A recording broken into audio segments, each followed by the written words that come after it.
dari kelompok 2 akan mempresentasikan tentang materi esensialisme. Om Swastiastu. Perkenalkan, nama saya Gede Ardanu, NPM 214124. Di sini saya akan menjadi moderator kelompok 2. Di sini saya akan membawakan materi tentang pengertian aliran esensialisme. Esensialisme adalah suatu paham yang menyatakan bahwa suatu entitas memiliki karakteristik yang inheren dan melekat sehingga tidak dapat dipisahkan dengan entitas tersebut dan sekaligus mendefinisikannya. Perkenalkan, nama saya Niwayan Widiase dengan NPM 214117. Di sini saya sebagai penyaji 2 akan melanjutkan pemaparan materi mengenai ciri-ciri utama aliran esensialisme. Baik, kita simak pemaparan materi dari saya. Ciri-ciri utama aliran esensialisme. Bagi aliran ini, education as cultural conservation, pendidikan sebagai pemelihara kebudayaan. Karena dalil ini, maka aliran esensialisme dianggap para ahli sebagai conservative road to culture, yakni aliran ini ingin kembali kepada kebudayaan lama, warisan sejarah yang telah membuktikan kebaikan-kebaikannya bagi kehidupan manusia. Esensialisme percaya bahwa pendidikan harus didasarkan kepada nilai-nilai kebudayaan yang telah ada sejak awal peradaban umat manusia. Kebudayaan yang mereka wariskan kepada kita hingga sekarang telah teruji oleh segala zaman, kondisi, dan sejarah.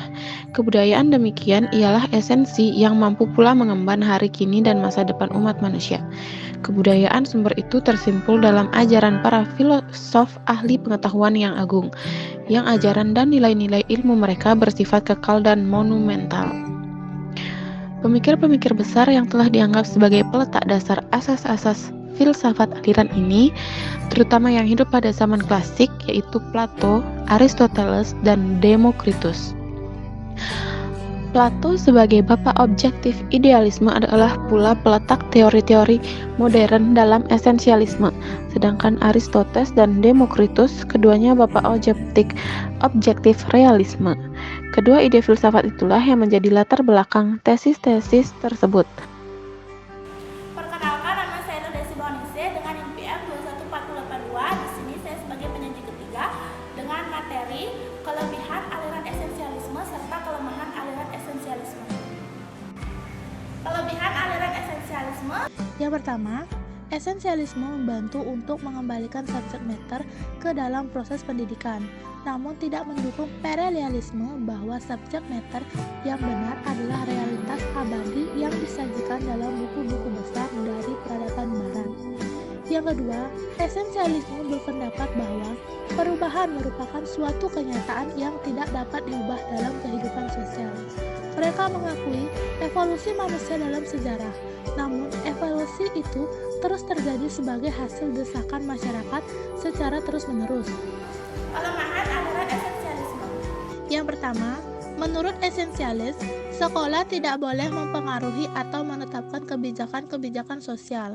Hal ini mengakibatkan adanya orientasi yang terikat tradisi pada pendidikan sekolah yang akan mengindoktrinasi siswa dan menyampingkan kemungkinan perubahan. Yang kedua, yaitu para pemikir esensialis pada umumnya tidak memiliki kesatuan garis karena memang berpedoman pada filsafat yang berbeda.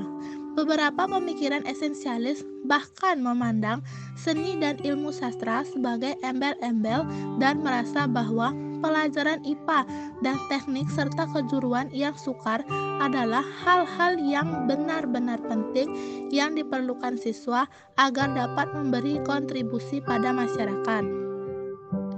Yang ketiga, yaitu peran guru sangat dominan sebagai seorang yang menguasai lapangan dan merupakan model yang sangat baik untuk ditiru.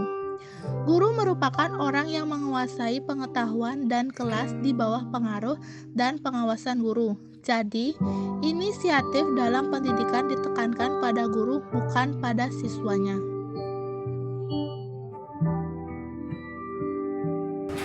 Baik, perkenalkan, nama saya Nikada Brilian Sukayatnyani dengan NPM 214109. Di sini saya sebagai penyaji keempat. Implikasi aliran perennialisme terhadap pendidikan pendidikan. Bagi esensialisme, pendidikan yang berpijak pada dasar pandangan yang mudah goyah dan kurang terarah. Karena itu, esensialisme memandang bahwa pendidikan harus berpijak pada nilai-nilai yang memiliki kejelasan dan tahan lama sehingga memberikan kestabilan dan arah yang jelas. Pandangan ontologi esensialisme. Filsafat esensialisme dianggap bahwa dunia dikuasai oleh aturan-aturan baik yang disesuaikan dengan tata alam. Nilai-nilai leluhur dijadikan ketetapan untuk menyesuaikan dengan aturan-aturan komsis. 2. Pandangan epistemologi esensialisme. Epistemologi esensialisme pada tingkat tertinggi merupakan teori persesuaian pengetahuan yang meyakini bahwa kebenaran tampil mewakili atau sesuai dengan fakta objektif. Baik, untuk nomor 3, 4, dan 5 akan dilanjutkan oleh penyaji kelima. Baik, di sini saya akan melanjutkan presentasi dari penyaji 4. Sebelumnya, perkenalkan, nama saya Niluhemi Aprilianti, NPM 214087. Saya di sini sebagai penyaji 5. Yang ketiga, ada pandangan mengenai pendidikan. Pandangan mengenai pendidikan. Esensialisme timbul karena adanya pandangan kaum progresif mengenai pendidikan yang fleksibel. Yang keempat, ada pandangan mengenai belajar.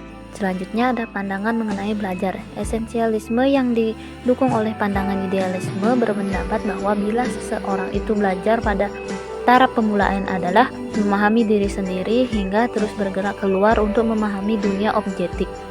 Dengan prinsip tersebut dapat dikatakan bahwa belajar mengembangkan jiwa yang aktif. Yang kelima, ada pandangan kurikulum esensialisme. Esensialisme merupakan teori pendidikan yang menegaskan bahwa pendidikan selayaknya bergerak dalam kegiatan pembelajaran tentang keahlian seni dan sains yang telah berguna di masa lalu dan masa yang akan mendatang.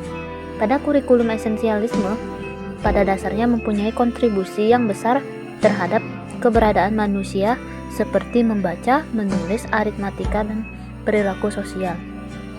Kurikulum ini disusun berdasarkan pikiran yang matang agar manusia dapat hidup harmonis dan menyesuaikan diri dengan kehidupan masyarakat. Sekian video